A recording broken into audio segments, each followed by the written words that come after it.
د غریب عوام د پاره د خوشاله خبر حکومت یو نوې سہولت خپل عوامو لورکي خو ځینې دي سہولت چې داغه نه من خبر نه یو او من داغه نه پیدا وانخلو یا من تاغه میلاو نشولې چې من ځان په ټیم سره چې داغه نه خبرونو نو دا ویډیو چې د تاسو د ټول لپاره دا بل دا ویډیو چې د مخکراواله شیر کوي چې نور کسان ته مرور سو دا لایک شیر چې دا پرې نو دا دی ویډیو لازم ورکوي نو حکومت یو نوې سہولت چې د خپل عوامو لورکي داغه د پاره حکومت چې د 2 ارب روپۍ چې د استلې دي او دا په خپل عوامو چې دا به خرچه کوي دا چې د خیبر پختونخوا پروګرام دی د سن نور صوبواله ګورن دا غوړه پرنه د خیبر پختونخوا پته چې د کوم کسانو په شناخت کارت کې هغه د پروګرام نه چې پیدا غسته شي حکومت یو نه کارت شروع کوي لکه څنګه چې سیادت کارت دی سیادت کارت به تاسو لیدل چې باغې باندې منځ ځان لا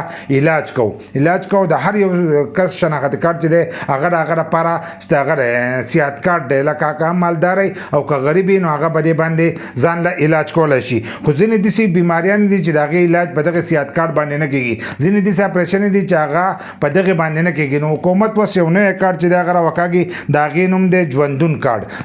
کارت چې دی هغه و شروع کوي نو دغه نه به تاسو څه پیدا لای چې پاګه باندې بس تاسو مکمل علاج چې دی دا پرې کیږي لکه که تاسو وړه علاجونه پې کوي نو هغه پم کوله شي پاګه کې به تاسو ته د ډاکټر پیس شو دغه شان د کمی دوايانه چې تاسو ټیسټونه چې دی دا هر سره چې دی دا به تاسو ته مفت ملويږي لکه مکمل پرې چې دی دغه هر سره به تاسو ته ملويږي نو حکومت وس د دې شروعات کوي فعالن ساتي ست طریقې کار نه د خدا به ټول لپاره نه دا به د غریب کسانو چې د غوړه لپاره به د هر یو کس د لپاره بدانه ځکه 2 ارب روپۍ چې هغه د دې لپاره استلې دي نو کله چې د دې ست طریقې کار هغه په باندې موږ ویډیو جوړو خو هغه لپاره زموږ یوټیوب چینل فیسبوک پیج او ټیک ټاک اکاونټ چې کوم دی هغه ځان سره وځي چې تاسو د نوې اپډیټ نه چې په ټایم سره خبرېږئ